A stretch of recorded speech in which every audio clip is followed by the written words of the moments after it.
Hello everyone, welcome to the current affairs. आपने कई सारे न्यूज़ आर्टिकल्स या फिर न्यूज़ में सुना होगा कि पाकिस्तान की जो मीडिया है, उन्होंने अपने पीएम को कहा कि हमें अब इंडिया से सीखना चाहिए। चलिए इस टॉपिक को देखते हैं कि ऐसा वहाँ की मीडिया ने क्यों कहा। पाकिस्तान के जो पीएम शहबाज शरीफ है, उन्होंने ऐसा क्या कहा कि उनकी मीडिया को यह कहना पड़ा। पाकिस्तान के जो पीएम शहबाज शरीफ है, ऐसा उन्होंने क्यों कहा कि हम एक परमाणु बम वाला देश है, फिर भी हमें दूसरे देशों से भीख मांगनी पड़ती है। चलिए इस टॉपिक को हम देखते हैं। इसमें यह कहा गया है कि जो पाकिस्तान की मीडिया है, उन्होंने अपने पीएम शहबाज शरीफ को यह कहा कि हमें इंडिया से सीखना चाहिए। चलिए देखते हैं कि कैसा क्या पाकिस्तान के पीएम ने ऐसा क्या कह दिया। देखिए बात ऐसी थी कि पाकिस्तान के पीएम एक कॉन्फ्रेंस में थे, जहाँ पे नए सिविल सर्विसेज जो पास करके आए हुए थे, उन्हें संबोधित कर रहे थे या फिर उन्हें एड्रेस कर रहे थे। तो उन्होंने वहाँ पे कन्फेस कर दिया कि हम एक एटॉमिक पावर या फिर एटॉमिक बम वाले देश है, फिर भी हम क्या भिखारी हैं, हमें दूसरों से भीख मांगनी पड़ती है।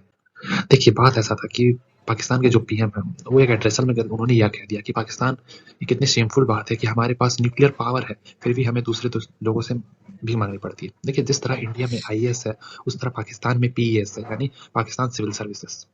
तो देखिए मेन बात यह है कि इंडिया में आईएएस जो बनता है वो यूपीएससी बोर्ड के थ्रू होता है, जो पाकिस्तान में होता है वो सीएसएस बोर्ड के थ्रू होता है। उसी तरह पाकिस्तान के जो पीएम शहबाज शरीफ थे, वो एड्रेसल में जो नए पीएस ऑफिसर्स आए हुए थे, उनके सामने यह कह दिया कि हम एक न्यूक्लियर पावर वाले देश हैं, फिर भी हमें दूसरे देशों से भीख मांगनी पड़ती है। आपने कई बार ये फुटेज या फिर ये देखा होगा कि जब इंडिया में भी जब सिविल सर्विसेज पास करके आते हैं, तो जो नए सिविल सर्वेंट्स होते हैं, उन्होंने देश के पीएम या फिर देश के प्रेसिडेंट उन्हें देश के बारे में बताते हैं कि हमें आगे क्या करना है, हम आगे देश को कैसे और अच्छा कर सकते हैं। इस तरह आप कह सकते हैं हर देश में होता है कि वो अपने नए सिविल सर्वेंट से डायरेक्ट एड्रेस, मतलब सिविल सर्वेंट्स के लिए भी फर्स्ट टाइम होता है कि वो अपने देश के पीएम से डायरेक्ट एड्रेस ले रहे होते हैं। देखिए पाकिस्तान में ये हुआ कि जब पाकिस्तान के पीएम शहबाज शरीफ नए सिविल सर्वेंट्स को एड्रेस कर रहे थे, तो उनके मुंह से निकल गया कि हम एक एटॉमिक बम वाले देश हैं, जो कि दूसरों से भीख मांगकर अपना देश चला रहे हैं। देखिए पाकिस्तान के लिए एक एम्बैरेस बात है कि उन्होंने ये भी कहा कि हम, मेरे लिए एक बहुत ही एम्बैरेसिंग बात है कि मैं अपने फ्रेंडली देशों के पास जाके भीख मांग रहा हूँ। मैं जहाँ भी अपने फ्रेंडली देशों के पास जाता हूँ, वहाँ पे मुझे भीख मांगनी पड़ती है। वही मैं आप भीख मांगते मांगते मुझे भी अब शर्म आने लगी है, बस यही बात उन्होंने उन्होंने कह दी। देखिए अगर हम पाकिस्तान की बात करें, तो पाकिस्तान में पहले से सिविल सर्वेंट्स की बहुत सारी कमी है। जिस प्रकार हमारे देश में आरक्षण होता है, उस तरह पाकिस्तान में भी आरक्षण होता है, परंतु पाकिस्तान में जो आरक्षण है वो होता है उनके रीजन के बेसिस पे। 92% जो आरक्षण होता है वो होता है रीजन बेसिस पे। देखिए आप पाकिस्तान में सिंध और पंजाब को छोड़ दीजिए, तो बाकी का कोई एरिया उतना डेवलप नहीं है, वहाँ से उतने लोग सीसीएस के एग्जाम देने के लिए नहीं आ पाते हैं, जिनके बाद उनका वैकेंसी काफी बढ़ गया है। तो आप देख सकते हैं कि जो सीसीएस का पोस्ट है, वो पिछले 10 साल का डेटा बताता है कि बहुत सारी वैकेंसीज है। ऐसा इसलिए है क्योंकि जो पंजाब और सिंध के जो अलावा बाकी इलाके हैं, वहाँ पे अच्छा एजुकेशन नहीं है, वहाँ से लोग आ नहीं पाते, और जो भी थोड़े बहुत आते हैं, उनकी तैयारी इस लेवल की नहीं रहती है कि वो इस तरह के सीसीएस जैसे एक टफ एग्जाम को क्लियर करवा पाए।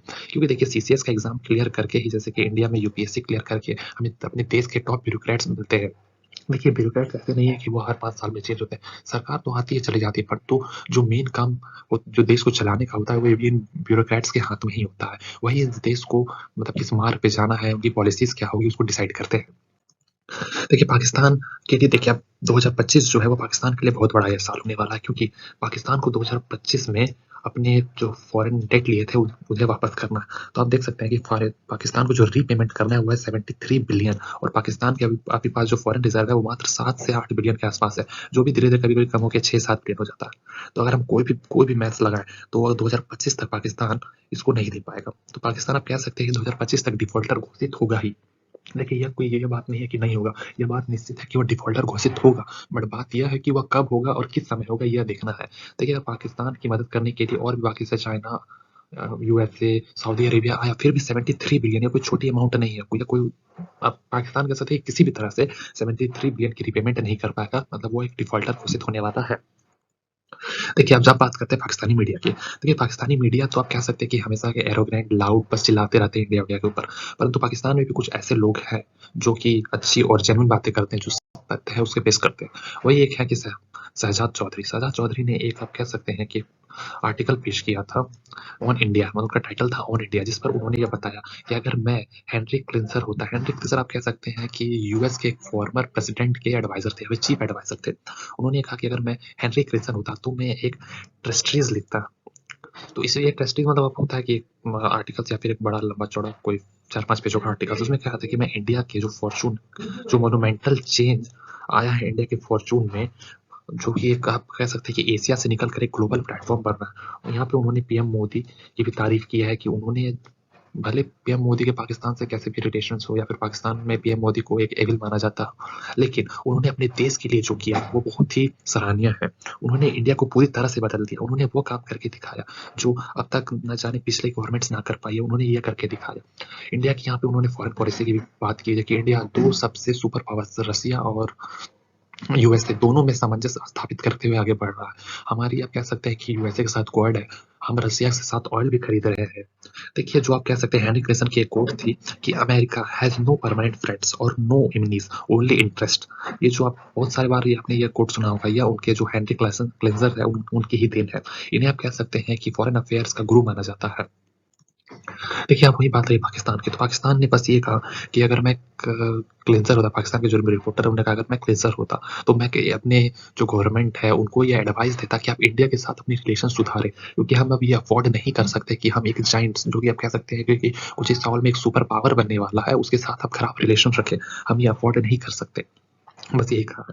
अब जो कह सकते हैं कि इंडिया को प्राइस इसलिए भी कहा जा रहा है कि दो अपोजिंग सुपर पावर, आप मान सकते हैं कि यूएसए के रसिया दोनों के साथ जो हमारे डिप्लोमेटिक संबंध है बहुत ही अच्छा है, बहुत ही अच्छा है। हम यूएसए के साथ क्वाड में भी है, रशिया से हम तेल खरीदते हैं, डिफेंस इक्विपमेंट खरीदते हैं।